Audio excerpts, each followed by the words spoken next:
Excella Education Study in USA assured scholarship. Contact 9881 నమస్కారం గురుగారు. ఓం శ్రీ మహాగణాధిపతయే నమః. గురుగారు, కొంతమంది బాగా సంపాదిస్తుంటారు, ధనం బాగానే వస్తుంది, కానీ అది నిలబడట్లేదు. ధనం అసలు నిలబడట్లేదు. ఏ రకంగా ప్రయత్నం చేసినా, మనం ఎంత పొదుపు చేయాలనుకున్నా ఇలా వస్తుంది, అలా వెళ్ళిపోతుంది అనే వాళ్ళు చాలామంది ఉంటుంటారు. అయితే ఇటువంటి వారికి మరికొంతమంది ఈ రకమైన పరిహారం చేసుకుంటే బాగుంటుంది, ఇంట్లో ఈ మొక్క పెంచుకుంటే బాగుంటుంది, ఈ ఉద్దేశంగా తీసుకుంటే ఇంట్లో మనీ ప్లాంట్ ఉంటే డబ్బు కొదవ ఉండదు, వచ్చిన డబ్బు నిలుస్తుంది, ఇట్లాంటి అన్ని రెమెడీస్ అని చెప్తూ ఉంటారు గురుగారు. అవన్నీ నమ్మొచ్చు అంటారా? నిజంగా ఆ మొక్కలకి డబ్బుకి సంబంధం ఉందంటారా గురుగారు? నేను ఇది చెప్పే ముందు ఒక 40 సంవత్సరాలు వెనక్కి వెళ్దాం. ఓకే గురు. అంటే నేను పుట్టే సమయానికి వెళ్దాం. మన పూర్వంలో ప్రతి ఇంట్లోనూ కూడా ఒక మొక్క ఉండేది పెరట్లో. ఏ మొక్క ఉండేది? ఒకటి వేప చెట్టు, తులసి చెట్టు. ప్రధానంగా ప్రతి ఇంట్లో అంటే ఇంటి ముందనలా ఇంట్లో పెరట్లో తులసి మొక్క ఉంటుంది, ప్రతి ఇంట్లోనూ ఉండేది. అప్పట్లో ప్రతి ఇంటికి 7-8 మంది సంతానం ఉండేవారు. ఓకే. ఒక మనిషి సంపాదిస్తే అందరు కడుపు నిండా భోజనం చేసేవారు. కష్టం అనేటువంటిది ఉండేటువంటిది కాదు. ఎప్పుడు ఏ పండగ వచ్చినా సంతోషంగా ఉండేటువంటి వారు. గత 30 సంవత్సరాల నుంచి తీసుకుందాం, అది ఒక్కొక్కటి తగ్గుకుంటూ వస్తుంది. ఒక 15 సంవత్సరాల నుంచి తీసుకుందాం, దాదాపుగా ఏ అపార్ట్మెంట్లో చూసినా ఇవాళ మనకు తులసి మొక్క కనిపిస్తుంది గురుగారు. అయితే మనము ప్రతినిత్యము కూడా తులసి అనేటువంటి మొక్కని ఇంట్లో ఉంచుకొని ఉదయము సాయంత్రము ఓ గుప్పె నీళ్లు చల్లవలసింది, దాన్ని వదిలేసేసి కొత్త మొక్కలు వెంట పడుతున్నాం. దీనికి మీరన్నట్టుగానే ఈ మధ్యకాలంలో మనీ ప్లాంట్ కూడా దిక్కులు సజెస్ట్ చేసే వాళ్ళు కూడా తయారయ్యారు. అవును గురు. అసలు దిక్కులు దేనికి సజెస్ట్ చేయాలి, ఆ దిక్కు అనేటువంటిది ఏ దిక్కుకు ఎవరు అధిపతి, ఏ దిక్కుకు ఏది ఉండాలి అనేటువంటి విషయం కనీసం మాత్రం కూడా మరి అవగాహన ఉందో లేదో నాకైతే తెలియదు. కానివ్వండి, మనీ ప్లాంట్ కూడా ఈ దిక్కును ఉంచండి అనేటువంటి వాళ్ళు ఎక్కువగా తయారైపోయారు. నేనేమంటున్నాను, 40 సంవత్సరాల క్రితం మనీ ప్లాంట్ లేదుగా. లేదు. మరి 40 సంవత్సరాల క్రితం మనీ ప్లాంట్ లేదు అని అంటే అప్పుడు ఎవరు కూడా తినడానికి తిండి లేని వాళ్ళు అవ్వాలిగా, ఇల్లు లేని వాళ్ళు అవ్వాలిగా. మరి వాళ్ళు అటువంటి పరిస్థితి వాళ్ళకి ఎవరికి లేదు కదమ్మా. అందరూ క్షేమంగానే ఉన్నారు దాదాపుగా ఉన్న దాంట్లో. మరి ఇవాళ ఇద్దరు దంపతులు ఉంటే ఇద్దరు సంపాదిస్తున్నారు. నెలకి జరొక 50,000, నెలకు జరొక 70,000 ఎంతో ఇద్దరు సంపాదిస్తున్నారు. కానీ 1వ తారీఖు వస్తే గిజగిజలు ఆడుతున్నారు. ఈఎంఐను అదనో ఇదనో ఏదో ఒక దానికోసం చెప్పి గిజగిజలు ఆడుతున్నారు. 10వ తారీఖు వరకు నానా ఇబ్బందులు పెడుతున్నారు. 10వ తారీఖు తర్వాత మళ్ళీ నెలాఖరి వరకు కూడా బ్రతుకు జీవుడా అంటూ జీవిస్తున్నారు. ఎందుకని అప్పటికిప్పటికి ఏం మారిందమ్మా? రోజులైతే మారలేదుగా. అప్పుడు రోజుకి నాకు తెలిసి 24 గంటలే ఉన్నాయి, మరి ఇప్పుడు రోజుకి 24 గంటలే ఉన్నాయి. అప్పుడు మరి ఆదివారం నుంచి ఆదివారం వరకే వారం, ఇప్పుడు అదే ఉంది. 1వ తారీఖు నుంచి 30వ తారీఖు వరకు నెల, ఇప్పుడు అలానే ఉంది. 15 రోజులకి పౌర్ణమి, 15 రోజులకి అమావాస్య, అవి ఏవి కూడా ఇవాళ వరకు మారలేదు. కానీ గురుగారు, టెక్నాలజీ మారిపోయింది కదా. మనం మార్చాం కదండి. టెక్నాలజీ మారింది కానీ కాలం మారలేదు కదండి. టెక్నాలజీ కూడా అది ఎవరికి ఉపయోగపడుతుంది? ఉన్నవాడికి ఇంకాస్త ఉన్న స్థితికి తీసుకెళ్తుంది, లేని వాడిని మాత్రం తొక్కేస్తుంది కిందకి. ఎందువలన? మీ దగ్గర ఒక వస్తువు ఉంది, నా దగ్గర ఆ వస్తువు లేదు, నాకు అది కావాలి. ఆ కావాలనే ఉద్దేశంతో నేనేం చేస్తున్నాను, నా దగ్గర 10,000 ఉన్నాయి, 90,000 అప్పు చేస్తున్నా. అప్పు చేసి ఆ వస్తువు నేను కొంటున్నా. మనం దాదాపుగా ఎవరి చేతిలో మొబైల్ చూసినా ₹1,00,000, ₹1,50,000 ఫోన్లు చూస్తున్నాం. ఎంత పెట్టుకున్నా ఆ రూపాయి, ₹10 లేకపోతే అది అవుట్ గోయింగ్ వెళ్తుంది కదండి. పోనీ ఎంత పెట్టుకున్నా ఛార్జింగ్ లేకపోతే పనిచేయదు. అటువంటి దానికి 10,000 పెట్టుకున్న ఫోనే. కానీ నీ దగ్గర ఉంది, నా దగ్గర లేకపోతే నన్ను గొప్పగా చూడరు అనేటువంటి ఆలోచనతో నా దగ్గర ఒక 60,000, 70,000 ఉంటే నేను 30,000 అప్పు చేయటం వేరు. నా దగ్గర 10,000 పెట్టుకొని 90,000 నేను అప్పు చేసి ఆ 90,000 రూపాయలకి నేను 390,000 ఈఎంఐ కడుతున్నా. కానీ నేను సంపాదించింది ఏముందండి? పోనీ ఫోన్ కొనుక్కోవడం వల్ల నాకు ఏదైనా లాభం ఉందా? ఒక 5 నెలలు 6 నెలలు వాడా, అప్డేట్ వెర్షన్ మీరు కొన్నారు, వెంటనే నా అప్డేట్ వెర్షన్ కొన్నారంటే వాళ్ళు బాగా సంపాదిస్తారు అంటే నాకు సంపాదన లేదనే కనుకుంటారు. ఈ ₹1,00,000 పెట్టుకున్న ఫోన్ని 60,000, 70,000 అమ్మేస్తున్నారు. ఇక నువ్వు అందులో పొందింది ఏముంది? ఆనందం. అంటే ఈ రకంగా పులిని చూసి నక్క వాత పెట్టుకుంది అన్నట్టుగా ఎదుటి మనిషిని చూసి నీ జీవితాన్ని నువ్వు వృధా చేసుకుంటున్నావు. అక్కడేంటి ప్రధానంగా ఆలోచన మన దగ్గర లేదు. ఈ ఆలోచన మనకు రావాలి అంటేనే ఇంట్లో తులసి చెట్టు ఉండాలమ్మా. ఎందుకంటే తులసి చెట్టు ఎప్పుడైతే ఇంట్లో ఉంటుందో మనిషి తప్పటి అడుగు వేస్తుంటే ఖచ్చితంగా ఆ దారి మళ్ళించి నాయన నువ్వు వేసేది కరెక్ట్ అయినట్టు కాదు అని ఏదో ఒక రూపంలో ఒక మనిషి ద్వారా విషయాన్ని తెలియజేస్తాడు. ఓకే, దీనికి నేను మీకు ఇప్పుడు ఒక కథ కూడా చెప్పాల్సిన పరిస్థితి అయితే ఉంది. ఒక ఊర్లో ఒక గురువు గారు శిష్యుడు ఉన్నారు. గురుగారికి వివాహమైంది, ప్రశాంతంగా చదువుకుంటున్నాడు, వెళ్తున్నారు. అయితే గురుగారు భార్య గర్భవతి అయింది. గర్భవతిగా ఉన్నప్పుడు తీర్థయాత్రలు అవన్నీ చేసుకుంటూ వస్తే చక్కటి సంతానం కలుగుతుంది అనేటువంటిది ఒకటి ఉంది. జనరల్గా మనకు గర్భవతిగా ఉన్నప్పుడు వెళ్ళకూడదు అంటుంటారు గురుగారు. తీర్థయాత్రలు చేయాలమ్మా. లోపలికి వెళ్ళ క్షేత్ర దర్శిని అంటారు. క్షేత్రానికి వెళ్ళి నమస్కారం చేసుకుని వస్తూ ఉండాలి. ఎందువలన అంటే 7వ నెల తర్వాత, అది కూడా 7వ నెల నుంచి ఏ క్షణానైనా డెలివరీ అనేటువంటిది వస్తుంది కాబట్టి తల్లి అని అంటారు. ఏదైనా గుళ్ళోనో గోపురంలోనో ఉన్నప్పుడు డెలివరీ అయిందని తెలిస్తే ఆ అశౌచంతో దేవాలయంలో ఉంటే అక్కడ అపశృతి వస్తుంది. కనుక ఈ 7వ నెల వచ్చిన తర్వాత క్షేత్రాన్ని మాత్రం వెళ్ళి శిఖర దర్శనం చేసుకుని వస్తూ ఉండాలి. అంటే దానివల్ల ఏమవుతుందంటే విష్ణుమూర్తి శివుడు అంటే హరిహరులు ఇద్దరు కలిసినటువంటి సంతానం కలుగుతుంది. అదొక పురాణంలో చెప్పబడి ఉన్నది. అట్లా అది దృష్టిలో ఉంచుకుని నాయన ఎవరిని ఇంటికి రాని, జాగ్రత్తగా ఇంటిని కాపాడుకొని చెప్పి క్షేత్ర దర్శనానికి గురుగారు వెళ్తారు. ప్రసవ సమయం వస్తుంది. మరి బ్రహ్మదేవుడు నుదుటి మీద రాత రాయాలి కదా. బ్రహ్మదేవుడు ఇంట్లోకి వస్తాడు. బ్రహ్మదేవుడు ఇంట్లోకి వస్తే ఆ విద్యార్థి ఆపేస్తాడు అక్కడ. ఏమని, ఎవరండి మీరు లోపలికి వస్తున్నారు అని అంటే అర్థం కాదు, నేను బ్రహ్మదేవుడిని, నీకెలా కనిపించా అంటే గురు శుశ్రూషయ, గురువు గారికి అంత నమ్మకంగా ఉండి సేవ చేశాడు కాబట్టి బ్రహ్మదేవుడు కనిపించాడు. నేను గురుగారు చెప్పినటువంటి విధానాన్ని మాత్రమే నేను ఇక్కడ ఆచరిస్తాను, లోపలికి వెళ్ళడానికి వీల్లేదంటారు. ప్రసవ వేదన జరుగుతుంది, నేను వెళ్ళి నుదుటి మీద రాయాలి, నుదుటి మీద నేను కనుక రాయకపోతే చాలా ఇబ్బందులు కలుగుతాయంటే ఏం రాస్తావు నాకు చెప్పు అంటారు. నీకెట్ట చెప్తా, అది నువ్వు చెప్పకపోతే నేను పంపించను, ప్రసవం అయిపోతుంది రావని కాదురంటే నువ్వు నాకు చెప్పాల్సిందే చెప్తాడు. ఏమని చెప్తాడు, ఆ ఇంట్లో ప్రతిరోజు ఒక ఆవు, ఒక బియ్యం మూట తప్ప మరి ఇంకా ఏమీ ఉండదు అని రాస్తా అంటాడు. సరే పో అంటాడు, రాసేస్తాడు. బ్రహ్మదేవుడు వెళ్ళిపోతాడు, డెలివరీ అవుతుంది, గురుగారు వస్తారు, మళ్ళీ కొంతకాలం గడుస్తుంది, మళ్ళీ ఆమె గర్భవతి అవుతుంది, మళ్ళీ ఇదే తత్వం నడుస్తుంది. మళ్ళీ బ్రహ్మదేవుడు వస్తాడు. ఈసారి ఏం రాస్తాడు నుదుటి మీద అంటే ఈ అమ్మాయికి ప్రతిరోజు ఒక సంబంధం వస్తుంది అంతే అని రాస్తాడు నుదుటి మీద. వెళ్ళిపోతాడు. సరే కొంతకాలానికి పిల్లవాడు చదువు పూర్తి అయిపోతుంది, అతను వెళ్ళిపోతాడు. కాస్త కొంతకాలానికి గురుగారు కూడా కాలం చేస్తారు, ఆవిడ కూడా కాలం చేస్తుంది. ఆ ఇద్దరు పిల్లలు ఉంటారు. వాళ్ళు వయస్సుకు వస్తారు. కానీ ఇంట్లో నిజంగానే బ్రహ్మదేవుడు రాసిన రాత ఏ రకంగా అయితే ఉందో ఒక బియ్యం మూట, ఒక ఆవు తప్ప ఇంట్లో ఇంకా వాళ్ళకి ఏమీ ఉండవు. చంద్రోదయం అయిందంటే ఆ వెన్నెల మొత్తం ఇంట్లోనే ఉంటుంది. వరుణుడు వచ్చాడంటే ఇల్లు మొత్తం నిండిపోయి ఉంటుంది. అట్లా అతనికి భార్య, పిల్లవాడు, ఏం చేయాలో అర్థం కాదు. చెల్లెలు ఉంటుంది, మళ్ళీ ఆమెకు రోజు ఒక సంబంధం వస్తూ ఉంటుంది, వెళ్ళిపోతూ ఉంటుంది.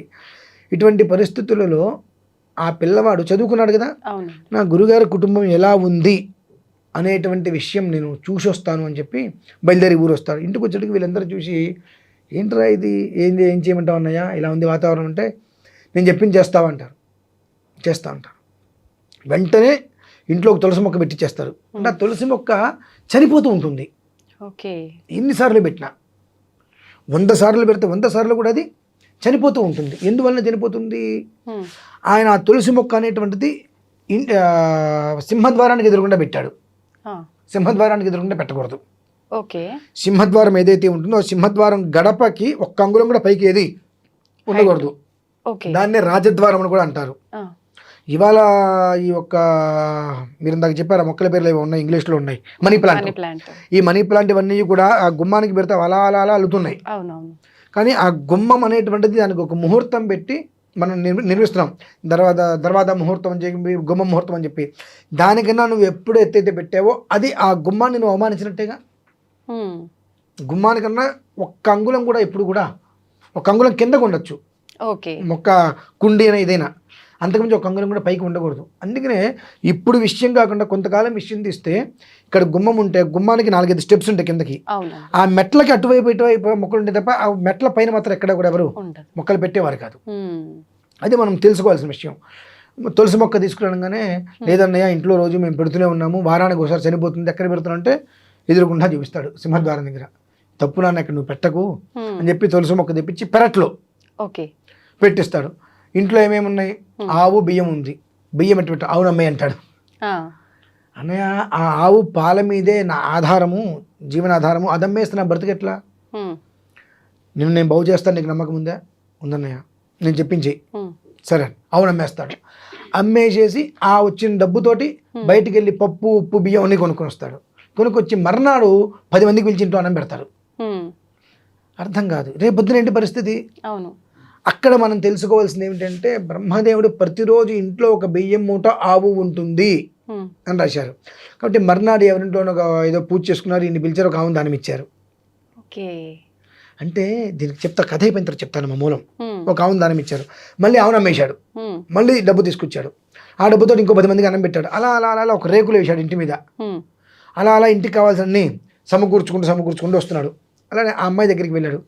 అమ్మా అన్నయ్య చెప్పన్నయ్య ఏంటి పరిస్థితి, సంబంధాలు ఏమన్నా వస్తున్నాయా, పెళ్లి చేసుకుంటారా ఏంటంటే రోజు సంబంధాలు అయితే వస్తున్నాయి అన్నయ్య, నా పరిస్థితి ఏం అర్థం కావట్లేదు అంటే, ఒక పని చెయ్యి, ఇవాళ నుంచి నన్ను చూడడానికి ఎవరైనా వస్తే పట్టు చీర, వంకీలు, వడ్డానం, చంద్రహారం ఇవన్నీ తీసుకువస్తేనే రండి, నన్ను చూడటానికి రండి అంటే, మామూలుగానే చుట్టానికి రావట్లేదు అన్నయ్య అంటే, ఆయన ఏం రాశాడు, ప్రతిరోజు పెళ్లి సంబంధం వస్తుంది చూడటానికి. అంటే ఆయన రాత ప్రకారం చచ్చినట్టు రావాల్సి వస్తారు. పెళ్లి సంబంధం అంటే ఆమె చూస్తేనే కదా అది పెళ్లి చూపులు, ఈమె చూడాలి అని అంటే నాకు ఇవన్నీ కావాలి అనేటప్పటికీ సరే అన్నయ్య అలానే అంటుంది. మర్నాడు నుంచి ఇక రోజు ఒక మనిషి వస్తుంటాడు, ఇవన్నీ తీసుకొచ్చి పెడుతూ ఉంటాడు. వీటితోటి మొత్తం ఏ రోజుకి ఆ రోజు అమ్మేసేసి మంచి గృహాన్ని అంతా ఏర్పాటు చేసేసేసి ఒక 4 ఆవులు, ఊర్లో అందరికీ కూడా భోజనాలు పెట్టడాలు అనుకుంటూ అసలు ఏమీ లేదు అనేటువంటి పరిస్థితి నుంచి మంచి పొజిషన్ తీసుకెళ్ళిపోతాడు. ఇది కొంతకాలం గడిచిన తర్వాత నేను ఊరు వెళ్తున్నానమ్మా, ఒక 6 నెలల తర్వాత వస్తాను, అక్క మంచి వివాహం అనేది చేసుకుందాం, పప్పందం పెడుతు కానీ అని చెప్పి బయలుదేరి వెళ్ళిపోతుంటే బ్రహ్మదేవుడు ఎదురుకుండా వస్తుంటాడు. ఎలా వస్తాడు, ఓ చేతిలో ఆవు, నెత్తి మీద బియ్యం మూట, ఈ చేతిలో బంగారం మూట, బంగారము చీరలు పెట్టుకొని వస్తూ ఉంటాడు. చూసి బ్రహ్మదేవ నీకేంటయ్యా ఈ తెప్పలు అంటాడు. అనగానే అప్పుడు బ్రహ్మదేవుడు ఏమంటాడంటే, ప్రతి మనిషి జీవితానికి, ప్రతి మనిషి నుదుటి మీద నేను ఏదైతే రాస్తానో అది ఎక్కడో మరొక చోట ఇంకొక మనిషికి నేను తెలియజేస్తా.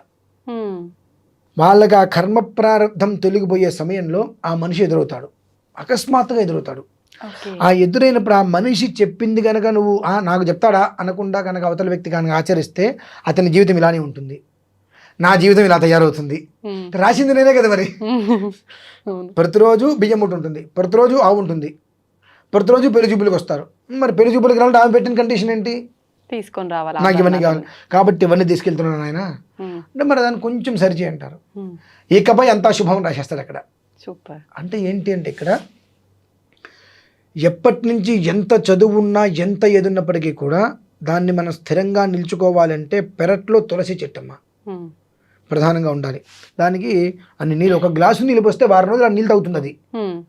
కాకపోతే ఉదయము సాయంత్రం స్నానం చేయగానే ఒక చుక్క నీళ్ళు ఆకుల మీద చల్లాలి. ఉదయము సాయంత్రం ఆకులకు దాహం వేస్తుంది, చాలా గొప్ప విషయం అది. తులసి చెట్టు ఆకులు నీళ్ళు తాగుతుంది అది. అంటే మనం కింద పోసిన వేళ్ళు తీసుకోవటం వేరు, తులసి ఆకుల మీద నీళ్ళు చల్లండి, వెంటనే ఇట్లా విచ్చుకుంటాయి. మీరు అంటే ఆ పని నేను చేయమని చెప్పకూడదు, 1 రోజు 2 రోజులు పూర్తిగా నీళ్ళు వదిలేసేసి తులసి చెట్టుకి ఆ ఆకులు మొత్తం వేలాడిపోతాయి ఇట్లా. ఆ చక్కగా చల్ల సమయంలో 4:30 కాస్త నీళ్ళు తీసుకుని ఆకుల మీద చల్లండి, 5 నిమిషాల్లో ఆకులు అలా విచ్చుకుంటాయి. జీవం అనేటువంటిది అలా ఉంటుంది, కళ్ళకు కట్టినట్టు కనిపిస్తుంది. అలా నీళ్లు చల్లుతూ ఎవరైనా ఒక మనిషి అద్వితీయంగా, అంటే చిన్నప్పుడు ఎప్పుడు చూసారు మళ్ళీ చూడలేదు కదా, వచ్చి నీ యొక్క జీవితానికి వచ్చి ఇది ఇలా ఉంటుంది ఇలా ఉంటుంది ఇలా చేయన్నప్పుడు ఎందుకు నా ఆలోచించే దానికన్నా చెప్పింది చేస్తే జీవితం బాగుపడుతుంది ఒక నమ్మి కనుక నువ్వు చేసినట్లయితే నీ జీవితం బాగుపడుతుంది. ఎందువలనంటే ఆ వ్యక్తికే నీ యొక్క జీవిత విధానాన్ని నేను తెలియజేస్తాను అని చెప్తారు భగవంతుడు. అందుకని ఇవాళ ఏమవుతుంది, ఎవరైనా వచ్చి ఏదైనా చెప్పాలని ప్రయత్నం చేస్తే ఎలావై నువ్వు నాకు చెప్పేది ఏంటి, నాకు తెలుసులే అని బాగుపడే జీవితాన్ని కూడా ఇబ్బంది పెట్టుకుంటున్నారు. అపార్ట్మెంట్లో తులసి మొక్క ఇంట్లో పెట్టుకోండి, అపార్ట్మెంట్లో ఎట్లా పెట్టుకుంటారు గురువుగారు? ఇప్పుడు వంటింటో మనకు ఇది ఇస్తారు బాల్కనీ, ఆ బాల్కనీ మీద ఐరన్ వేసుకొని ఎన్నో మొక్కలు పెట్టుకుంటున్నారుగా, ఉమ్, చాలా చోట్ల చూసా. అవును. బాల్కనీలో ఎన్నో మొక్కలు పెట్టుకుంటారు. ఆ 10 మొక్కల్లో ఒక మొక్క తులసి మొక్క పెట్టచ్చు కదా. ఓకే. 10 మొక్కల్లో ఇంట్లో ఇంత గాజు గ్లాసులో నీళ్లు పోసి మనీ ప్లాంట్ పెట్టి షోకేస్లో భద్రంగా పెడుతున్నారుగా.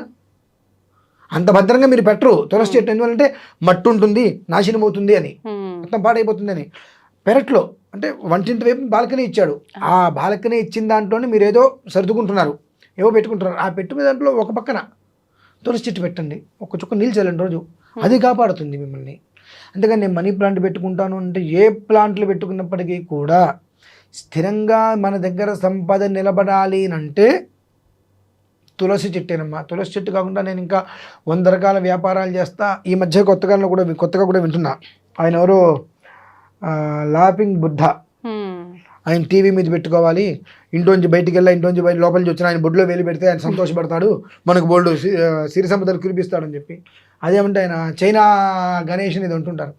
మనదే మనకు లేదు, మన దగ్గర ఉన్నదాన్ని మనం సవ్యంగా చూసుకోలేకపోతాం. ఈ చైనా రష్యాలు మనకి ఎందుకంటే, ఇంకా ఉన్నదాన్ని జాగ్రత్తగా కాపాడుకోగలిగితే భగవంతుడు ఆ కాపాడుకునేటువంటి దానికి రక్షణగా ఉంటాడు. ఓకే. ఉన్నదాన్ని పక్కన వేసుకొని నాకు ఎక్కడితో కావాలి అని అంటే మొత్తం అన్నీ ఊడ్చుకుపోతాయి అవి. ఎందుకు అవన్నీ?